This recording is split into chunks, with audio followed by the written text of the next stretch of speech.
told you that everything you've learned about self-improvement is actually keeping you stuck? People always think that doing more and constantly finding new ways to improve themselves is the only way to get to the next level. We're all conditioned to believe we need to add more tasks to our plates, gather more opinions, and just stack all these self-improvement rules on top of each other in order to become successful. But I realized that the real key to actually improving yourself and upgrading your life isn't about adding anything new. It's about unlearning. It's about looking at all the random habits and expectations we've been handed to our entire lives and realizing, wait, this doesn't actually align with me. To get to where you want to go, you literally have to be willing to drop the version of yourself that got you here and clean the slate. In this video, I'm going to break down the top 5 things you need to unlearn to get to the next level of your life. So the first thing you need to unlearn is the idea that you always have to be busy to be productive. We've been conditioned to believe that if our schedules aren't completely packed, if we're not working, learning, answering messages, or doing something every single second of the day, we're falling behind. And that creates a really dangerous trap, because once you start believing that busy equals productive, you become uncomfortable with doing nothing. You feel like you constantly need to fill the silence. And that's where something like doom scrolling comes in. You're technically doing something so it feels productive. You're consuming information, you're watching videos, your brain is constantly occupied, but you're not actually moving toward anything you want. Doom scrolling is basically fake productivity for your brain. It gives you the feeling of being busy without requiring you to have any direction. If anything, it leaves you more mentally exhausted, more distracted, and less capable of focusing on the things that actually really matter. So the goal isn't to become someone who does nothing. The goal is to become someone who knows what they're doing and why. So instead of asking yourself, what else can I do today? Start asking yourself what actually needs to get done today. Start having a plan. So for me, what that looks like is I don't have social media on weekdays other than YouTube, and I only look at it when I'm on the treadmill in the gym for that 30 minutes to an hour. In the evenings, I have 2 to 3 hours set aside to work on my goals. And once that's done, I'm done for the day. I don't need to find another task just so I can feel productive. And that's the part I think a lot of us need to relearn. Rest isn't the opposite of productivity. Mindless activity is. You need to decide what a winning day looks for you. So get a piece of paper and write down all of the key things you want to accomplish in a day, whether that's setting aside time for working out or setting aside time to work on your goals, and just make it measurable on the piece of paper so you know exactly what a winning day for you is. And that's when you start measuring it by whether you actually spend time on things that matter to you. And ironically, that's when you become far more productive and so much more peaceful. The second thing you need to unlearn, and honestly this might be one of the hardest, is the idea that other people's opinions should influence the life that you choose for yourself. Because think about how ridiculous this would be in any other situation. Imagine you're watching a TV show you genuinely love. You're halfway through the season, you're invested, you're enjoying it, and someone walks in and says, "This show is terrible." Are you immediately going to turn it off?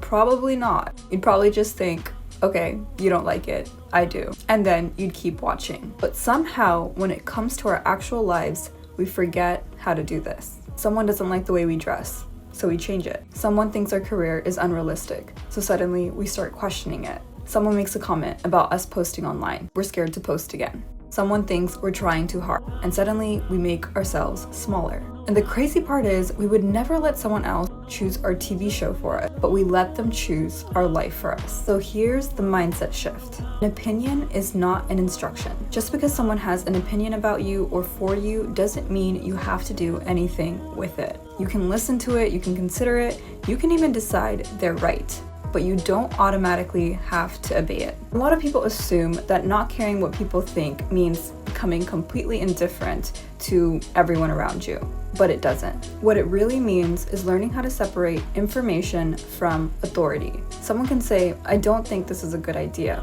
okay, maybe they have a perspective worth hearing, but then you get to ask yourself, do I actually agree with them? Do they understand what I'm trying to build? Are they living the kind of life I actually want? And most importantly, if I follow their opinion, am I going to be happier with my life or just more comfortable in their eyes? And I think that last question changes everything. Sometimes you're not actually afraid of making the wrong decision. You're afraid of making a decision that other people won't understand. And those are not the same thing. You have to get comfortable with the fact that people might misunderstand you, because at the end of the day, they're watching your life like a TV show. They get to have an opinion about the episode, but you're the one who has to live the entire season. So stop handing people the remote. You can hear what they have to say without letting them change the channel. And the more you start making decisions based on what you actually value, not what will get you the most approval, the more free you become. Because the goal isn't to reach a point where nobody's opinions affect you. The goal is to reach a point where you can hear someone disagree with you and still trust yourself to keep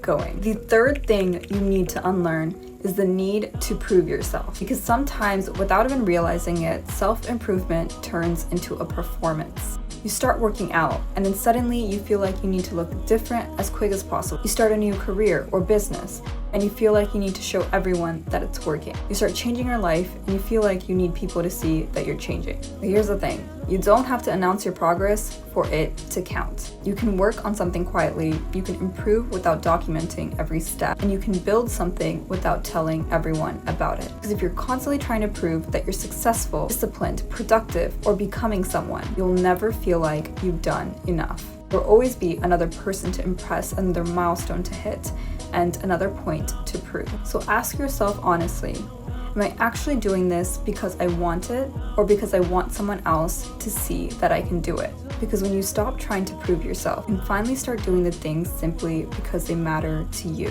you don't need an audience for your progress to be real. And your progress doesn't become more valuable just because someone else can see it. Number 4, unlearning the instinct to chase. And no, I don't just mean chasing people. I mean chasing anything you feel like you have to force into your life. The relationship, the opportunity, the validation. Because sometimes we get so attached to something working out that we start believing, if I just try harder, if I just do more, if I say the right thing, I can make this happen. There's a difference between taking action and forcing an outcome. You can send that text, you can apply for the job, you can make the effort, but after you've done your part, you need to detach and let life respond. Because chasing is really just trying to control the response. Think about it like this. You can't force a flower to bloom by pulling the petals apart. You can water it, you can give it sunlight, and you can take care of it, but you can't make it bloom before it's ready. And we do this with our own lives all the time. Keep pulling at things that aren't opening. Instead of asking yourself, how do I make this happen? Start asking yourself, what's mine to do and what's not mine to control. Take the step, do your part, and then let go. And let the outcome be what it is. Because you can want something deeply without needing it to happen exactly the way you imagined. And you can give something your best without making its outcome a reflection of your worth. And that's the freedom that comes with letting go of the chase and start trusting yourself to handle whatever outcome comes. Because you trust yourself enough to keep moving forward either way. Number 5, unlearning the need to overcomplicate. We make life so much harder than it actually needs to be. And I realized something that really changed the way I look at this. Think about your GPS. When you're driving somewhere, it doesn't give you every single turn at once. It just tells you the next one, turn left in 500 feet.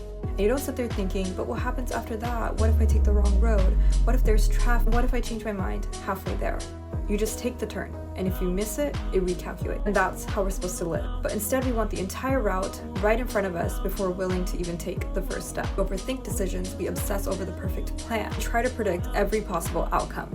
And we forget that we're allowed to recalculate. You don't need to know exactly how your life is going to unfold. If you know what you want, work toward it. If something changes, adjust. If you make a mistake, learn. And if you realize you want something different, change the direction. That's not failing, that's recalculating. And honestly, life is a lot simpler when you stop treating every unknown like a problem you need to solve immediately. You don't need to figure out the entire road, you just need to know the next turn. So when you feel yourself overcomplicating something, ask yourself, what is the next step?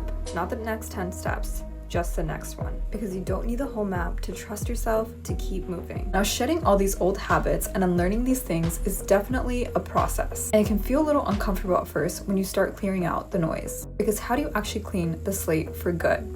How do you make sure you're not falling back into old programming? For me, the secret is doing weekly check-ins. Some people say to do a monthly check-in or do a daily, but a day is too close to the noise and a month is way too long to let a bad habit run.